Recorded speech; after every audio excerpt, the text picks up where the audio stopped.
You know, and the off orbit is the opportunity to disconnect and, Yeah. you know, take a musical journey, so to speak. And, Yeah, that makes total sense, you know, actually. find another space that's not, you know, the mundane stuff. Yeah, man. Hell yeah. That makes sense. Take me by the scenes, it's what we're doing.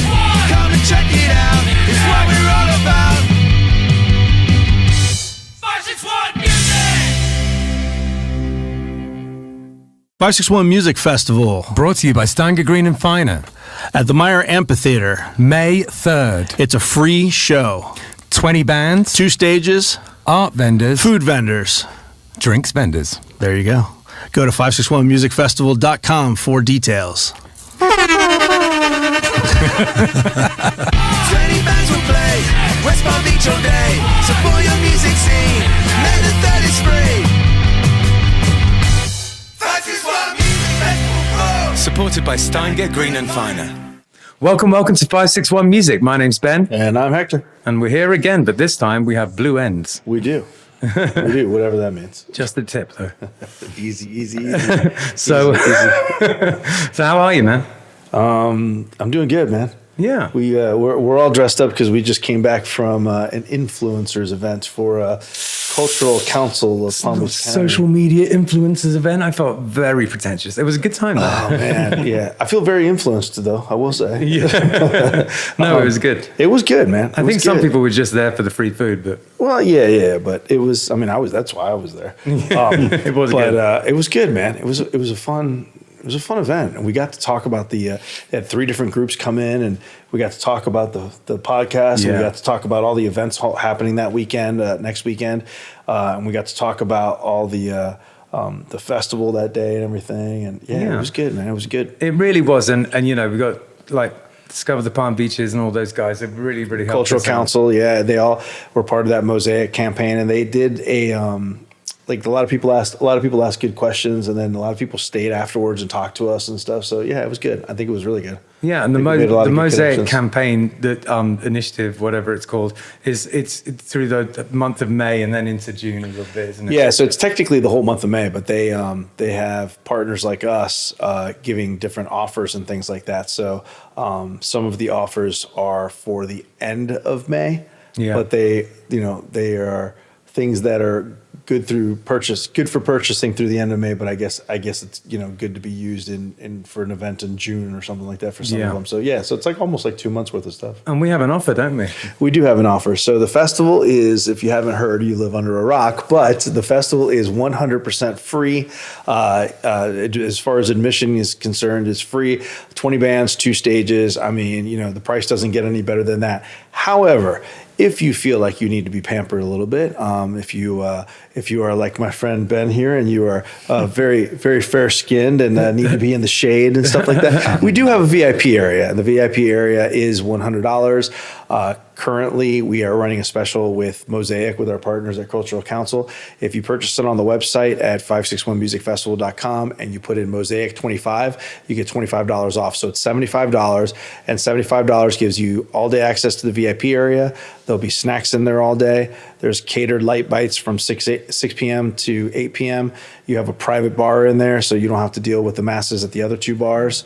At the bar, you'll be able to purchase mixed drinks, hard liquor, that kind of thing. Yeah. But all of your beer, soda, and water is included already in your $75 at that point. So it's not a bad deal, man. No, it's a not. bad And deal. I'll be in there interviewing the bands. So if you want to see some live 561 Music podcast, find out a little bit more about the bands while you're there, you can listen to me. Yep. And then you also get a nice commemorative laminate lanyard. Yep. VIP lanyard. Yeah, it's actually I was just showing them to you today. They're kind of dope. Yeah, they are. And cool. And then and you also get a stadium cup with a souvenir stadium cup with the 561 Music Festival 4 logo on it. Yeah. And only the VIPs get that. So like Who can say that's it. fairer than that? Who can say fairer than that? Yeah, limited edition. So, Exactly. yeah. We're becoming quite the salesmen in our old age. I'm telling you, man. I'm telling you. I made the comment today that I've repeated something that I've heard you say before, and it is so true.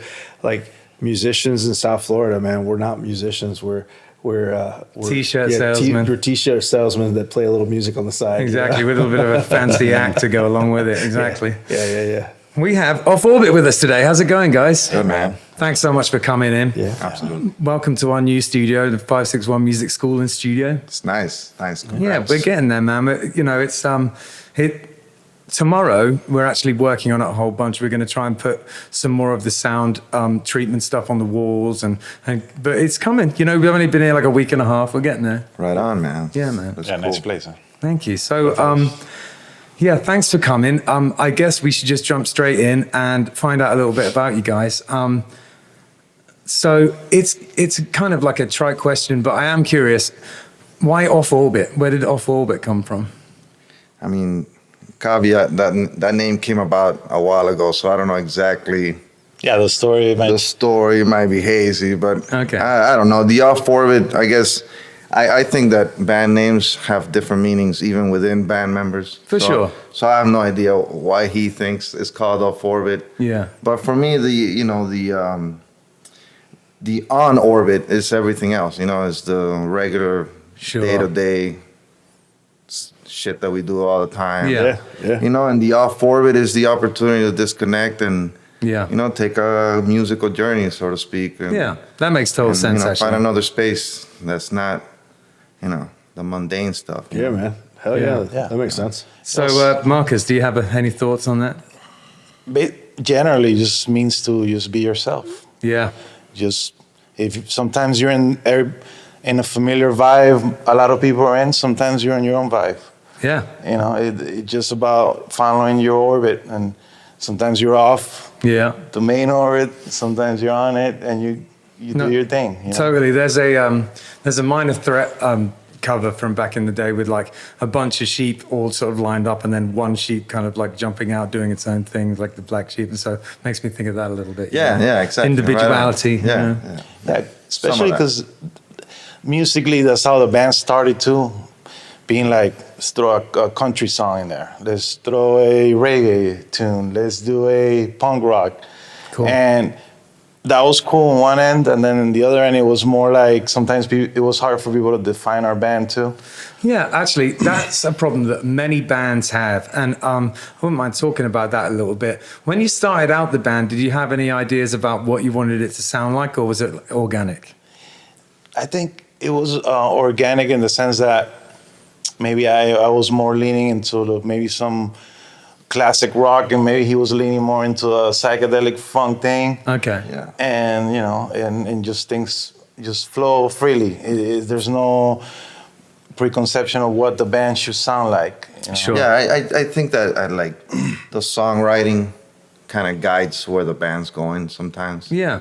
No, absolutely. and that stuff gets triggered by like anything. Really, Yeah. like you could just wake up one day and feel like writing like a country song or like Sure. a rock and roll song.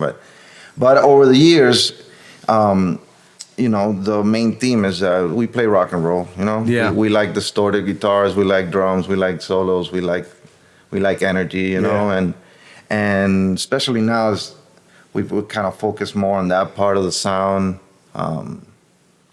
And you know, it's like that's part of the fun of music, you know, that you get to evolve and change within it, and there's no boundaries, there's no rules. I mean, there's Yeah. some rules, but the rules are unwritten. Yeah, they're made to be broken. Yeah, and they're made to be broken. Yeah, that's what I talk about with students sometimes. It's like you learn the rules so you can break them, you know?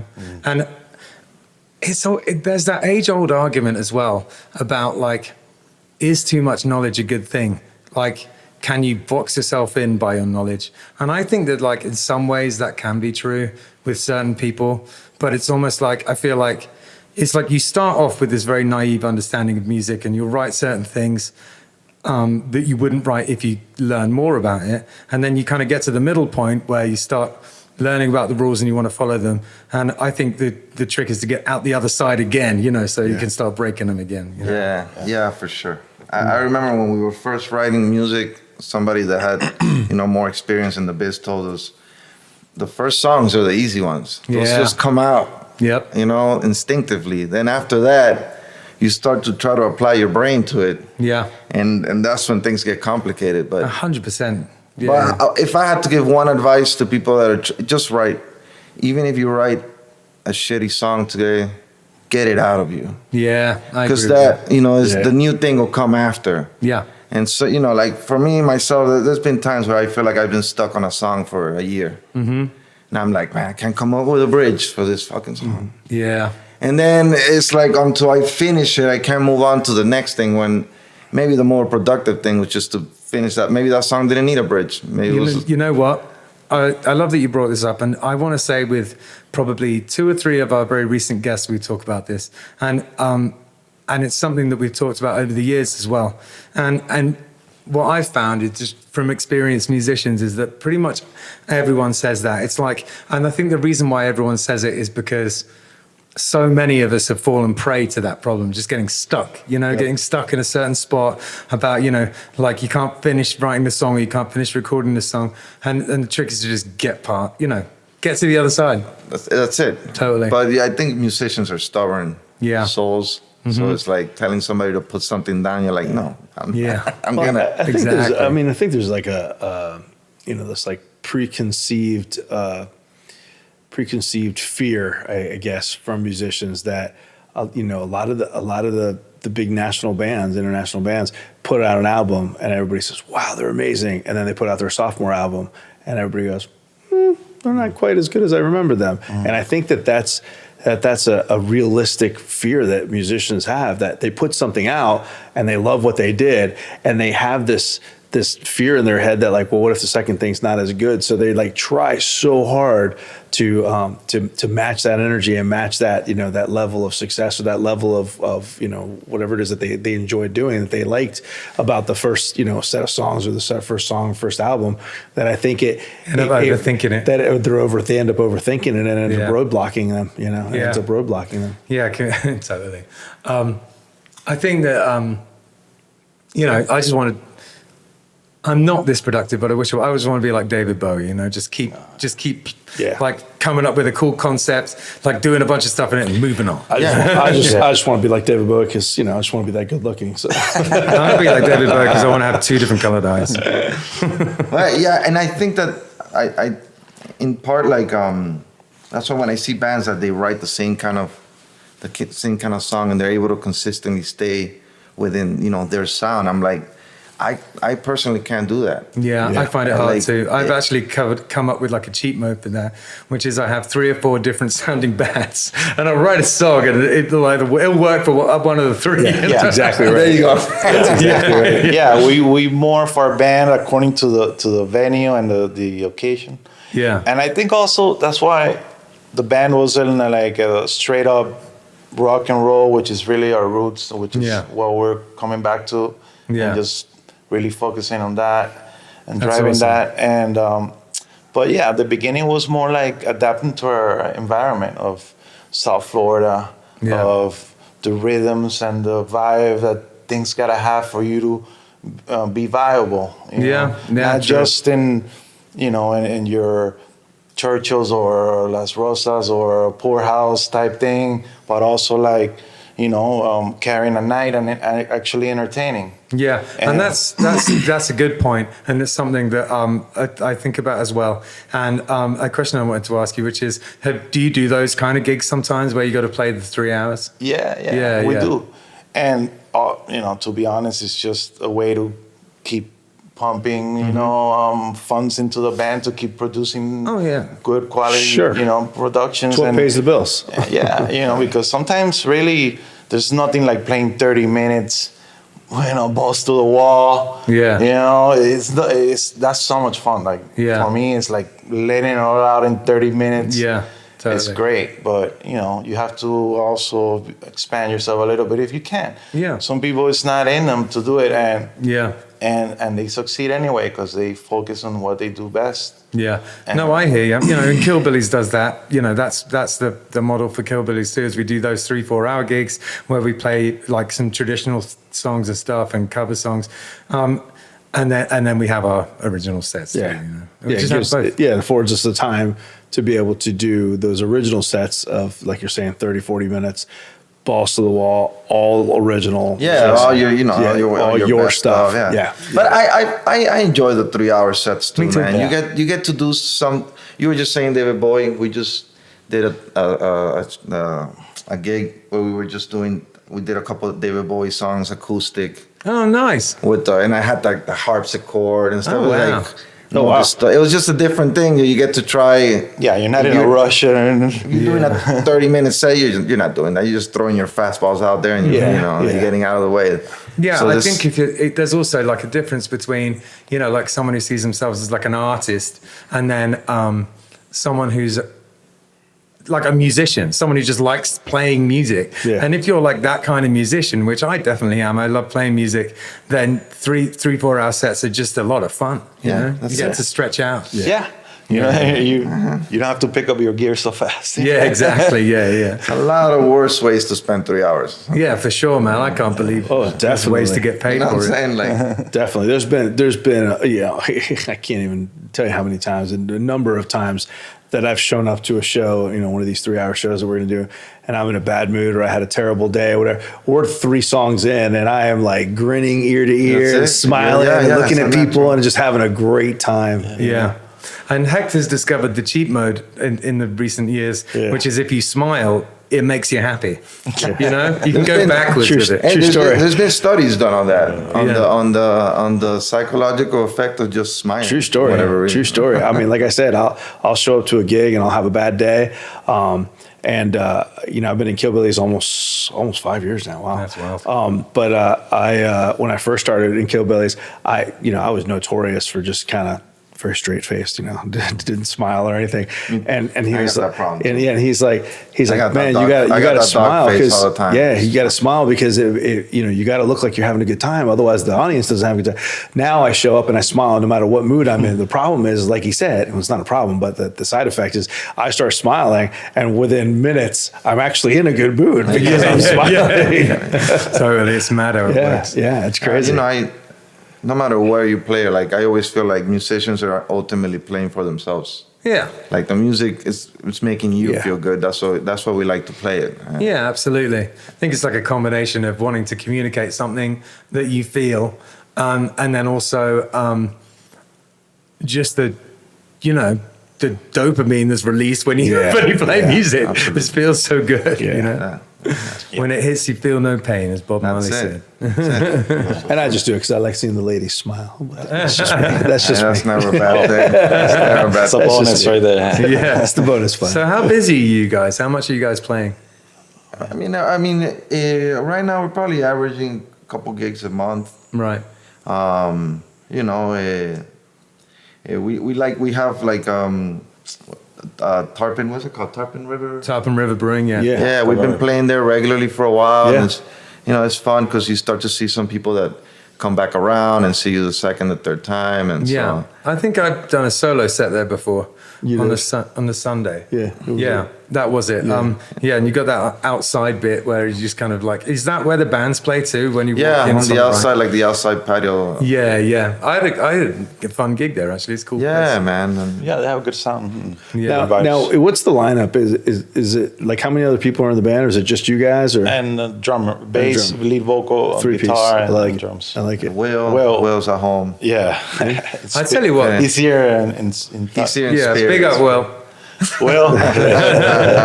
So I think for around here and what we do, a 3-piece is ideal. Yeah. Because there's enough people to really rock. Yeah. But like it just doesn't get too crazy with like having to manage it all. Yeah.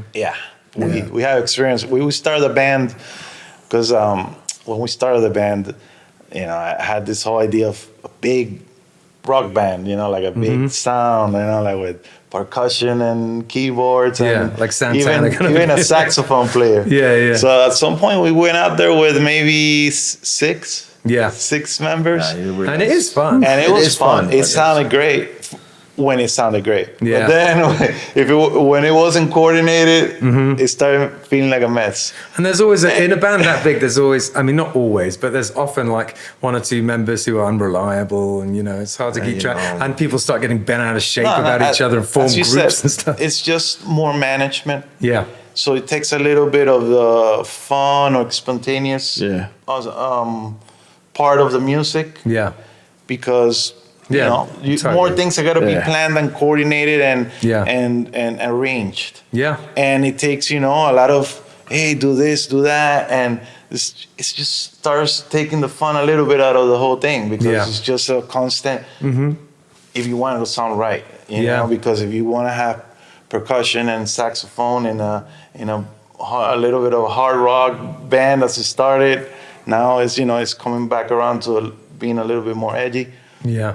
It has to be arranged the right way. It's a lot, man. Yeah, totally.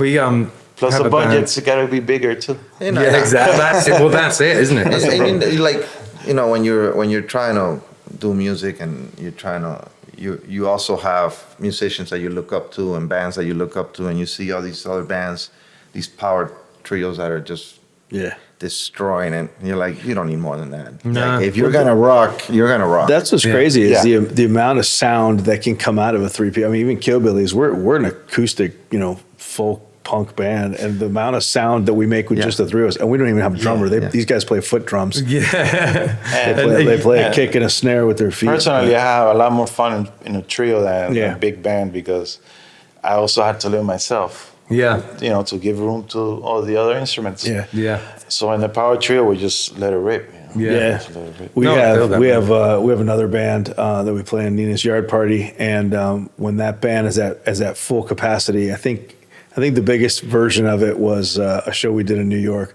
and it was I want to say there was 8 of us, because we had a whole horn section and everything. Yeah. There was like 8 of us and on then stage. with the guests, it was like 10. Yeah, that's true. Yeah. It was a lot of people on stage. But it's fun, man. We've played in But it sounded huge. We've guest appeared in a lot of projects like reggae with big horn sections. It's fun, man. It's just, like you said, when you have that level where everybody's on the same page, is you know, it's an amazing feeling. Yeah, like 100%, man.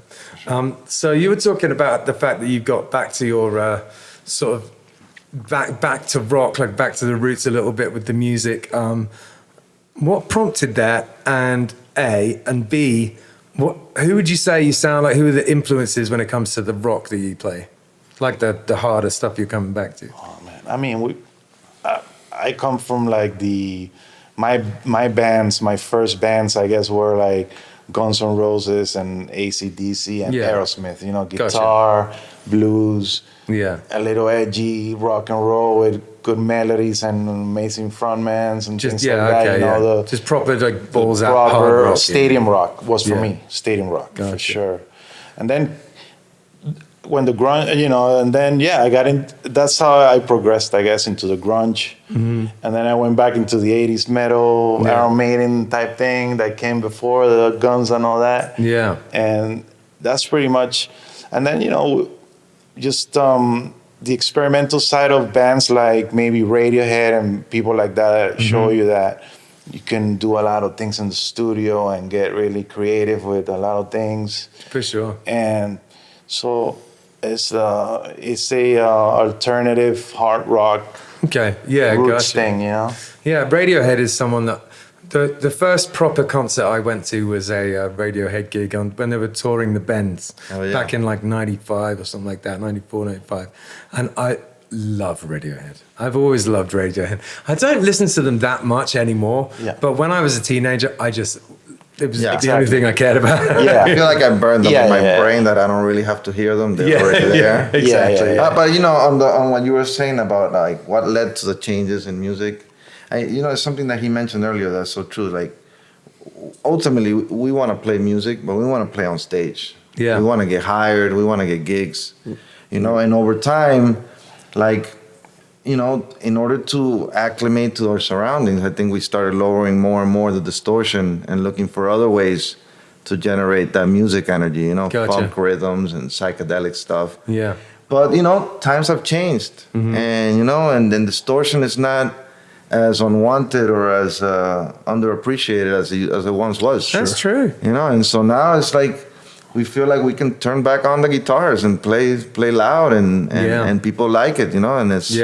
And it's you're right. It's kind of like less of a taboo. It's like less shocking to people because, you know, because as like people, the people who, you know, we were when we were teenagers are now the people in the bars, and so they want that kind of stuff to listen to when they're out. There is kind of a dance though, like, you know, in the industry there always has been and there always will be. There is this kind of a dance that they have to do of playing what the people want to hear versus what you want to play. But once you're playing what the people want to hear and you're in, then you can play what you want to play, and then it's fine because now you're in. Yeah, totally. We do it all the time with Kill Brothers. We play the cover songs and we play the cover gigs and stuff, and then we'll throw in an original. Yeah, we'll throw in another exactly. original. That's Eventually, part of we it. get to the point where we're playing a lot of originals during a show. Yeah, So. because you know what? I think that there's like a trust factor. Once a club or venue starts to hear your original stuff, and it's like, first they hear your covers, they're like, they familiarize with what they know, and they're like, these guys sound good. Yeah. And then you throw them the original, and they're like, I like that too. Yeah. And then it's a trust factor of like, hey, play whatever you want. It is. That's exactly what it is. Yeah. And that's why I like, when I find a venue that I enjoy and like owners like Paddy Max and O'Shea's, we've been playing both of those places for so long. But I just like that fact, because everyone knows everyone. There's that trust built up. And there's the people who they know when they come at a certain time, they'll be able to come and see, It's nice to have some old haunts. Absolutely. Yeah. Do you have any places to play that you love to play? Any favorites? I mean, honestly, when you're around for a while, you have places that you remember that you used to like. Yeah, sure. It's not like I feel like my music come up was through Churchill's and Tobacco Road and absolutely. and then these old school, R.I.P. Yeah, that And- sucks. No, yeah, Respectables is one of my favorite. Yeah. It's, that's why, it's part of like reaching out for the 561 vibe, Yeah. Because Respectable, every time I go there, man, it's people are there for the music and for the rock and roll and for that, It's a cool place. It's got a good scene and that like, energy. Even though they do a lot of different things there, but it's that rock and roll energy that some of the older venues I used to be in, perhaps in Miami where we started and all that. Yeah. Those venues are not longer around. Yeah, I've always found Miami a bit funny for that kind of thing because it's such like a dance town and like a like house and EDM and Reggaeton. reggaeton and stuff. Yeah, so it's not so much of a rock place. I mean, it has been more maybe in the past, but it was never a lot. You know what I mean? There's a lot of bands, man. There's a lot of bands. Yeah. There's a ton of bands. I've always found There's a ton of that bands. there's always people that like rock. There's people that like playing rock. But there's no institutional money like support. infrastructure. Yeah, Well, there's no infrastructure. It's There's hard nobody- in none of South Florida. I mean, there's which is why we do what we do. There's not a lot of places for original music, and even the ones that are available, there's not a lot of places for rock original music or harder original music. So I mean, we're not gonna say there's not. There is. They do There is. great shows there. Like I said, there's a lot of bands. There's a lot of competition. I see, a lot of younger bands. Making a lot of noise, doing Medicine shows. A lot of good shows. I mean, to say that there's no rock in that would be a mistake. But You're right. I think it's. But the business of music sometimes depends on consistency and revenues and things like that. Yeah. And there's some good shows, there's some bad shows, right? Yeah. And sometimes the venues, they realize that karaoke night might be more profitable. right, Yeah, and exactly. in all fairness to the venue owners, they're.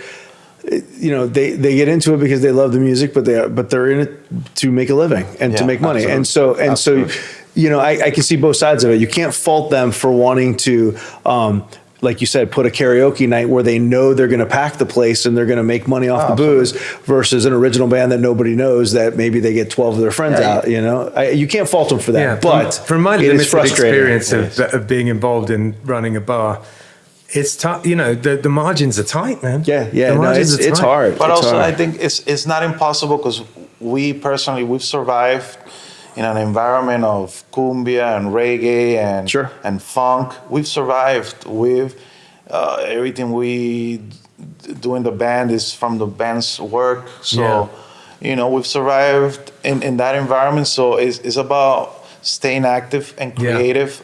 We see a lot of venues that they've had opportunities to do something, and sometimes they fall short in how creative or how innovative they get, and to bring the people in and get the right bands in there.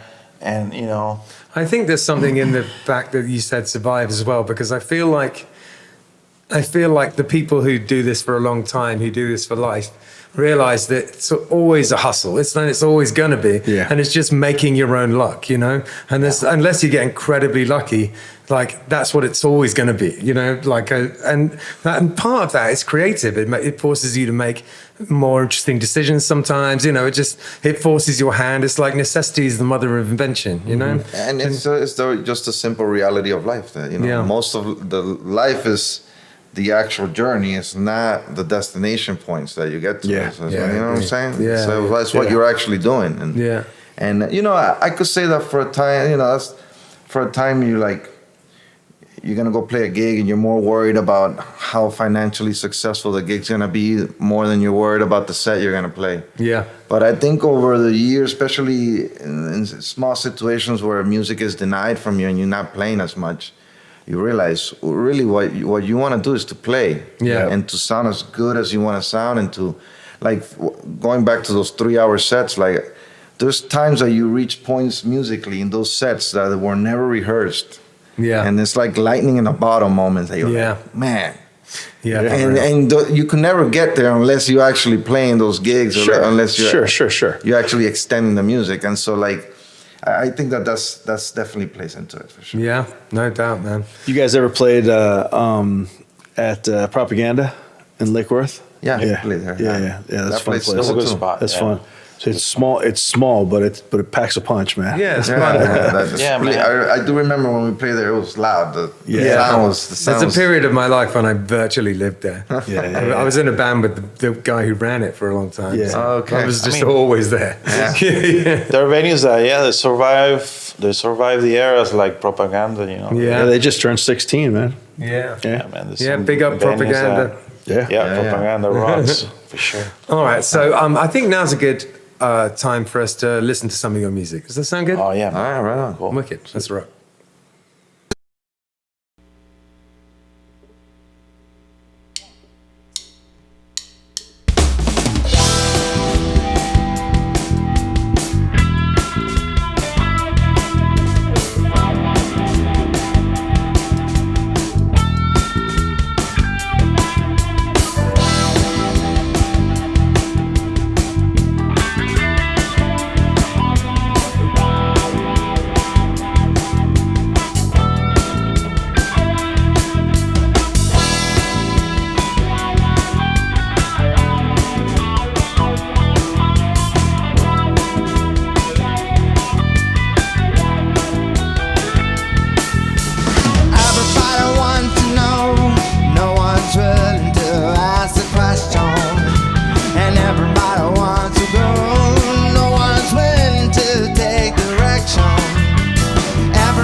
Oasis Root Carver Bar is in Sea Grape Square on Indian Town Road. And it is a carver bar. If you don't know anything about carver, it's a Polynesian root that you grind up and you mix with water. And it has been in Polynesia for potentially thousands of years. It's an old thing that they used for kind of ceremonial and also sort of leisure purposes. It's meant to be something where, you know, that brings people together. You all take a shell of carver and chink them together and say bula and have it together like that. It's meant to be something to bring people together. It has a kind of an effect, which is, I guess, a kind of a slightly warming effect. It just kind of makes you feel nice. It's not particularly intoxicating. It's not like drinking alcohol. So the atmosphere in a carver bar is sort of like a cross between a regular bar and a coffee house. It's pretty chill in there. You get all sorts of different types of carver bars. Some of them are more like a club, you know, there's sort of like blacklight and EDM playing. And some of them are more like a cafe. This is one of the cafe type of ones. It's super chill in there. If you're looking for somewhere to, I don't know, maybe go and do some work on your laptop or go and have a chat with friends, it's perfect for that kind of thing. There's a foosball table in there if that's your jam, or baby-foot as they call it in France. Yeah, Jim, the owner, is a really cool guy and he has very kindly sponsored our podcast. So thank you very much for that, Jim. They also do a poker night in there, all sorts of things going on at Oasis Root. Welcome to 561 Music. We have some very exciting news. You may have noticed that the podcast is being hosted from a different place. That place is the 561 Music School and Studio. Justin Hucker has changed the name of his school from Live Music Community to 561 Music School and Studio. We have joined forces and now everything has the same name. The podcast, the festival and the school are now all under the umbrella of 561 Music. If you've been listening to the podcast for a long time, you will know that every week in this spot, we used to do an ad for Live Music Community. Now, Live Music Community has become 561 Music. We are still on North Lake Boulevard, but we have moved to 524 North Lake Boulevard, Suite A, North Palm Beach, Florida. It is east from the old location, and boy oh boy is it an upgrade. We now have a studio that is far bigger and more advanced. Bigger lesson rooms and 3 big spaces for recording bands and practicing. We now offer more opportunities for recording your band and provide more practice space to hone your skills. The heart of 561 Music School and Studio is still tuition. We train both young people and adults one-on-one and also in groups to be real bands, teaching you how to play your instrument not only by yourself but with others as well. We help you learn to write and record a song, how to brand and market your band, how to design and produce merchandise, how to get shows, how to act at shows, how to perform, how to organize tours, how to reach out to labels, the ins and outs of protecting your intellectual property, and much more. 561 Music is a one-stop shop for all your music and performance-related needs. We are also set up to help you record music videos, how to manage social media, how to create content for social media, and everything that is required of a person trying to break into the music industry in 2025. Come by the studio at 524 North Lake Boulevard in North Palm Beach and check out the new digs. We are online at 561musicstudio.com. Fill out the form online and come for your free first trial lesson. We are open daily by appointment or just walk up and say hi. We're here most days of the week from 3 p.m. for walk-in inquiries. Come by. It's just so awesome, this new spot, and we're all incredibly excited to be here. What we always do, it's a tradition on this podcast, is right after we listen to that, I ask you guys, do you have any advice for upcoming musicians? Because, you know, this place is a school, and it's nice to have something in here where people who are just starting out can take some advice from people who've been doing it for a long time, you know? For me, it's simple. It's just keep playing. Yeah. It sounds too simple to be true, but that really is the essence of being a musician. You you pick up your guitar and you play. You pick up your drums, you play your bass guitar. Yeah. I feel like you and I are very, very much in the same place with all this stuff. You keep saying stuff that I always say all the time. I'm stealing it from your brain. Yeah, it's really awesome. I love it. What about you, man? You got any advice? Yeah, I guess. I mean, going by playing, meaning also, you know, practice. Yeah. Like have access to your instrument and you always practice. Yeah. But besides that, of course, basically, as a musician, don't find an excuse not to do it. And if you start finding yourself that you always have an excuse not to do it, then maybe it's not for you. Yeah. Because then you get in bands and, you know, you start riffing with people because you're not as committed.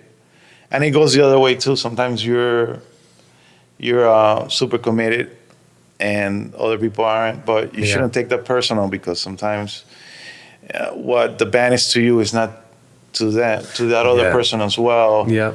But that comes with, you know, experience of what you can control is, I guess, practice, always strive to get better in your instrument, and that would reflect in your music and and your experience in the studio when you go, and you're prolific in your parts. You save money. Yeah. You know, I would don't try to Iggy pop it or whatever. Sorry, Iggy, but go in there and be disciplined and play to the metronome. Yeah, you know? That's great advice. Be professional. I think I know. I don't want to go off on a tangent or lecture. Carry or on, anything, man. That's what we're doing here. You good? I think if you want to do music, just respect it. You know, don't. Yeah. If you don't have a car, find a ride.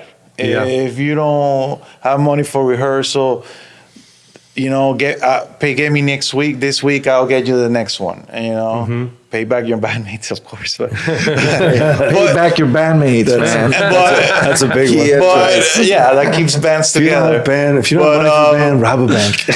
I love when I see the posting of looking for a drummer, must play this stuff. Please have your own drums and a ride to rehearsal. Yeah. Availability is the primary. And I think so. I would say too, synergy is important when you're making music.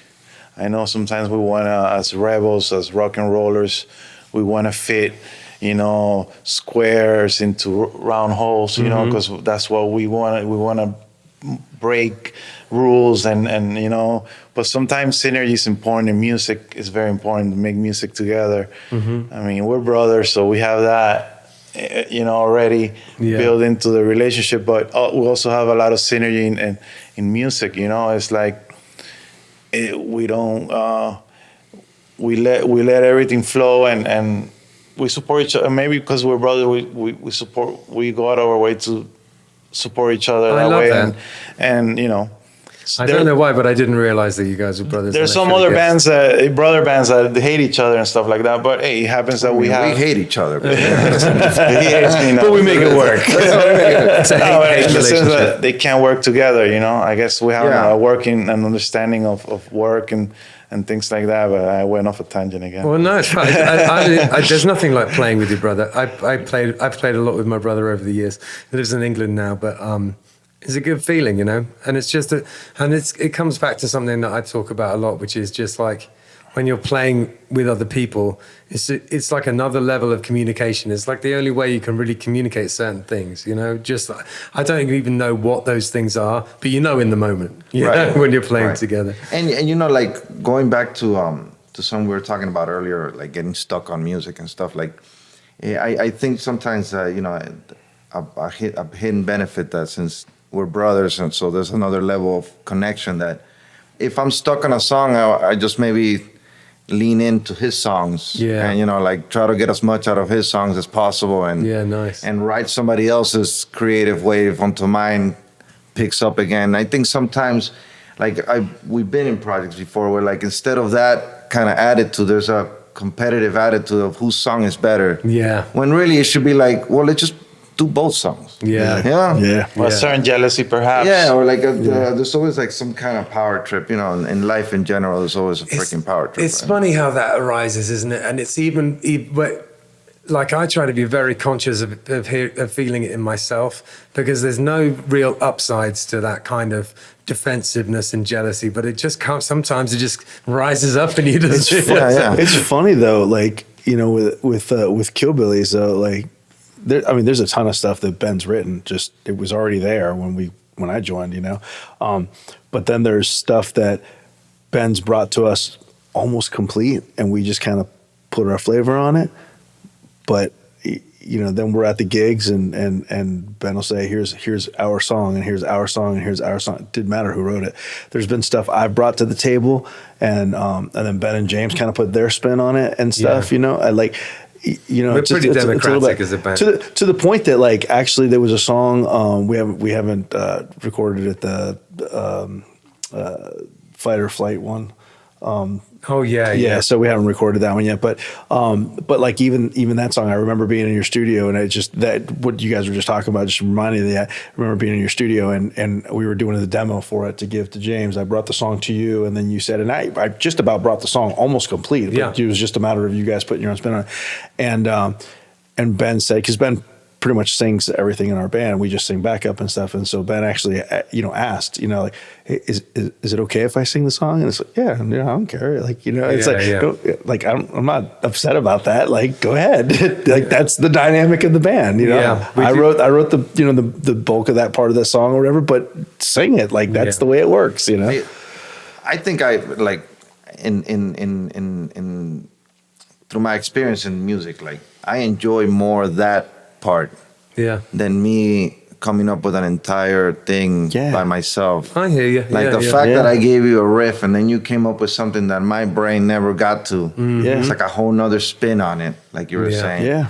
Like that to me is really the zenith, right, of like music, of like, damn, now we're doing something special. Yeah, it's like a writer's room or something like that. It's like when you work together, you're very often greater than the sum of your parts, You just get to somewhere you wouldn't be able to get if it was a single person. Certainly. Yeah, no, I love it too. I love working with people. It makes me happy. Every now and again, I like to, to do something myself, but that's like some solo projects and things like that. But like with the band, I feel like if you're all there playing it, if you had a hand in writing it, all however many of you there are, it makes everyone equally as proud of it, and perform it better. Yeah, absolutely. There's an ownership to it. Yeah, totally, since there's no drummers in the room, but there's. As a bass player, you're connected to the drums in some kind of way, right? At all times, and you could tell when like there's a drummer that's playing the song because this is part A, B, and part C, and then there's a drummer that's really into the song, like and there's a difference, like, and that goes across. I guess that's my only perspective on it, because the other constants in the band are the guitar and the bass, and we're always into it. But yeah, there's a special thing that happens when everybody contributes to the band. And even though, like, if the song's not being written by me, he wrote it or we wrote it together, I don't think I know at this point which of those songs are. We always call the songs are all off orbit. Yeah. Sometimes he'll have an idea or I have an idea that's exactly how my brain said it. Doesn't need that much input because this is how I want you to play it. And there's a trust factor to be like, all right, baby, let's play like you say it. Yeah. And then that's and you may discover something by yourself within that song.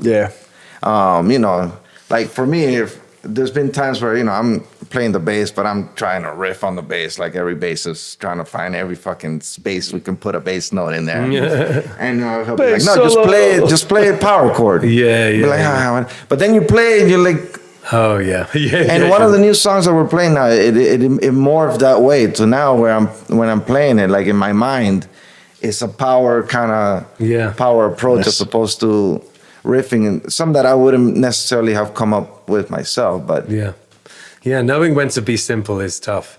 But because especially if you're a good player, it's like it's almost like the true wisdom of a seasoned musician is when to be simple. You know what I mean? It's important to know that. So we just listened to your song Comatose. Could you tell me a little bit about it? That's the type of song that it's a bit of a, I guess it was one of those collabs in which he had a bunch of riffs and I was like, okay, that's cool. All right, we could put that riff that you just played with that after, and then in the end just do that. And it was like sort of like him having all these pieces going around and jamming them in the studio like randomly. I'm like, okay. And then it's like, all right, let's put them together like this.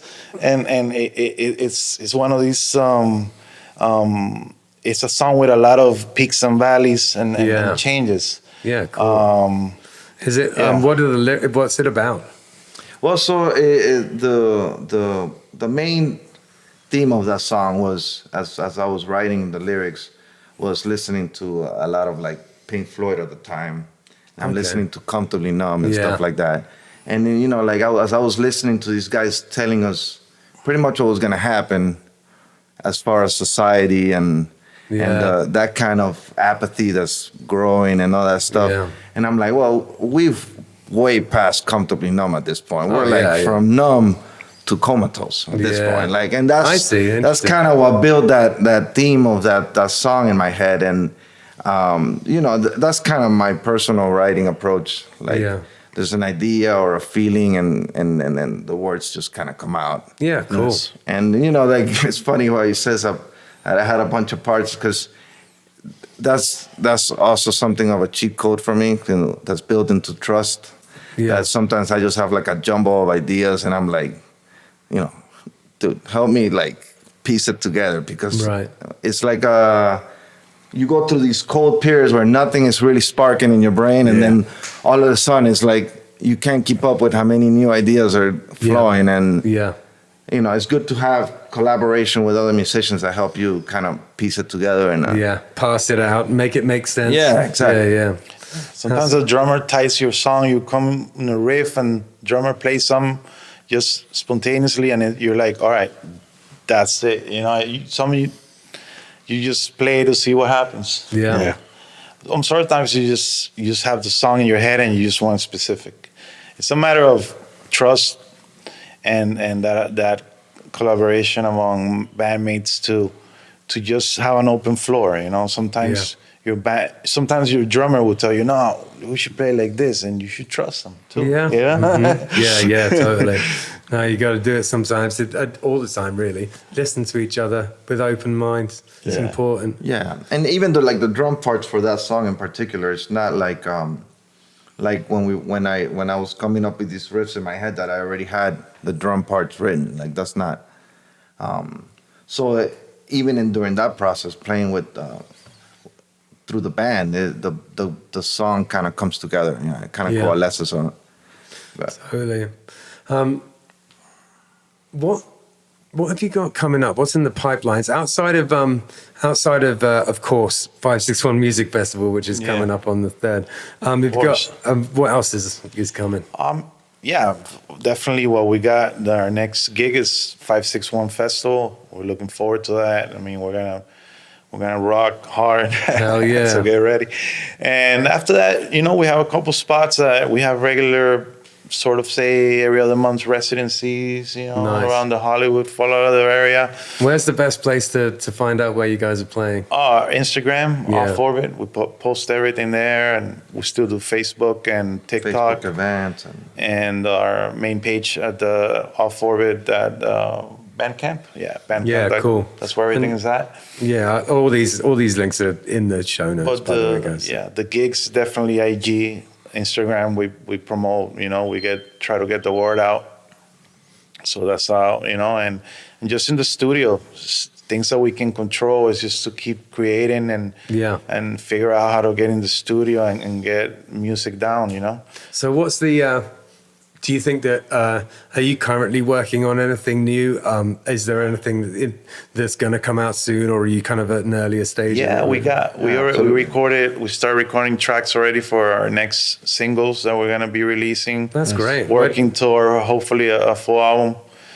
We're talking about, now we're back to 8-song albums. So, 8-song albums to put on vinyl, perhaps we'll get there. Hell yeah. But definitely we're going to be releasing music this year. We've been releasing music. Comatose was the first track pretty much out of the pandemic. Yeah.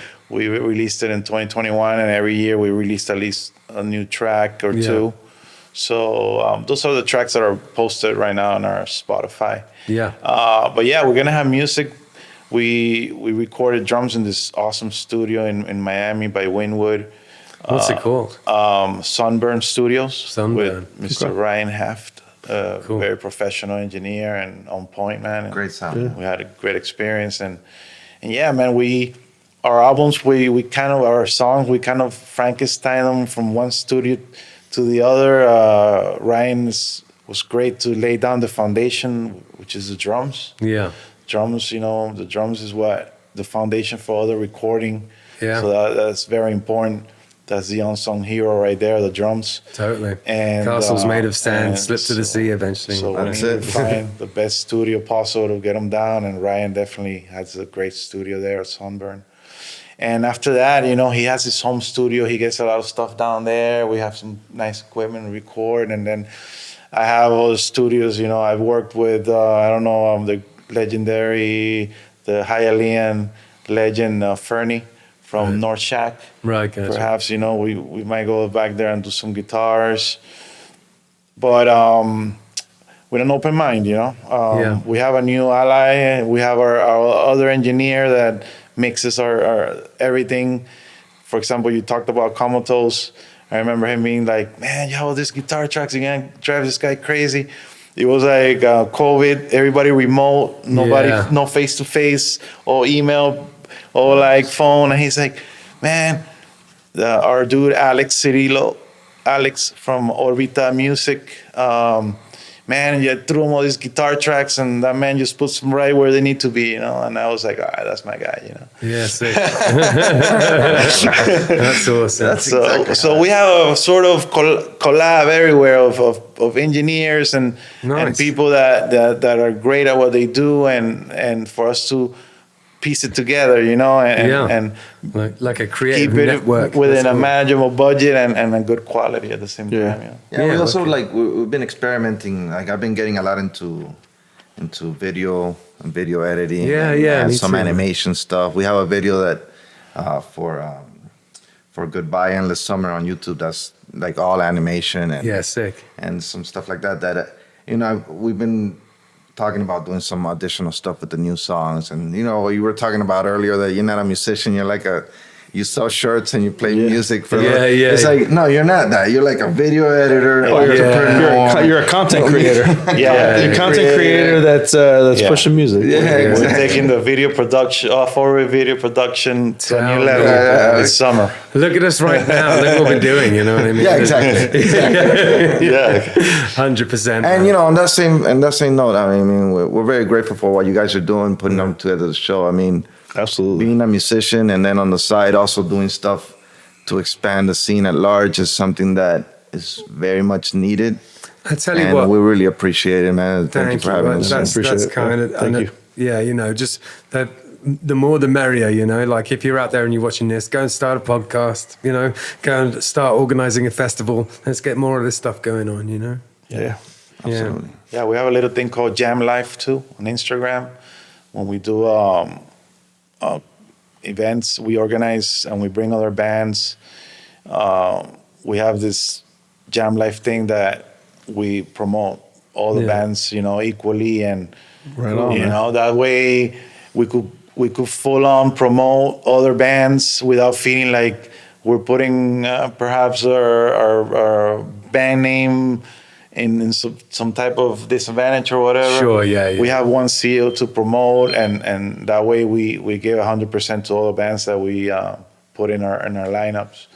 And we've been doing that for a long time here and there, just to grow our own scene, because in the end, you can't sit around wait for people to call you or invite you. Yeah. You just got to make your own scene, make your own and networking. That's the first thing. A rising tide lifts all boats, That's besides practice and rehearse and all that, I would say networking is very important.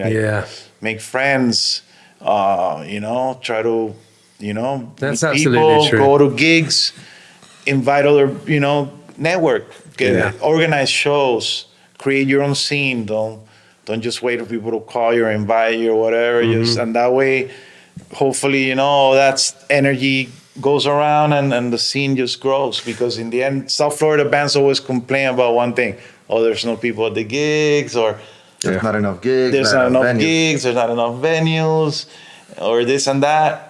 Is because we need to work together. 100%. Yeah. And something that I realized through doing this, through Hector and I and Justin doing this podcast every week, is that there's a big difference between sort of knowing people online and actually getting to meet them. You know, so when you're at a show or we're doing stuff like this, you know, after this, you know, we've had a long conversation, all of us now. We kind of know you by the end, you know? Absolutely. Yeah. It's totally different. And I think that, you know, actually going out and touching grass and meeting people is important. Yeah, so it's a lost art. Yeah. So, Yeah. you know, actually Yeah. being out there in person. Well, and it's important for the band. You know, we all talk about the fans and the bands, you know, being these separate entities. You know, the bands are playing, and we want the fans, you know, to be out there watching us and stuff. But it's equally as important for us as musicians to go out in our spare time. And I get that we don't all have spare time because we play a lot, you know, especially like Killbillies plays all the time. But, you know, if you do have spare time and you are going to go out and see another band, go out and see another 2 bands. And then while they're on break, go introduce yourself to them, you know, talk to them, network, absolutely. network, you know, it's you know, Absolutely. help build the scene that everybody wants to be a part of. Yeah, You buy us a 100%. beer, we're not going to turn it down. Right, exactly. As I can't remember if it was Henny or Henny. I can't remember if it was Kenny or Hunter that said, you know, you are the scene. You are. You are the scene. If you're watching this, you are the scene. Yeah, for sure. Yeah. So come out and hang out, start a band, get involved. Get involved. Yep. All right. Well, listen, thanks so much for coming. We really appreciate it. Is there anything you want to close with there, Hector?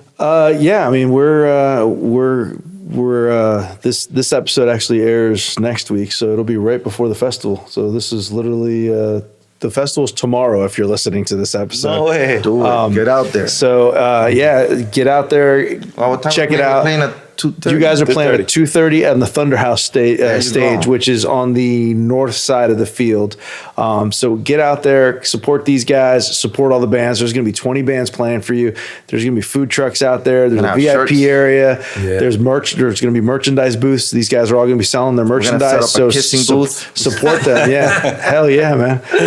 Kissing booth. Hell yeah. Mistletoe booth. Ben's taking out his wallet. He wants to buy tickets now. I volunteer our drummer, Will. Will's going to do the kissing. But support, you know, support the band, support the scene, support local music, and come out to 561 Music Fest, you know? Yeah. Yeah. Man, yeah. it's gonna be a Nice good one. time. Just chill out. I'm looking forward. Food trucks, It's gonna be music. a beautiful day, guys. Yeah. Yeah. Peace out, guys. Thank you. Talk about the scene, it's what we're doing. Come and check it out, it's what we're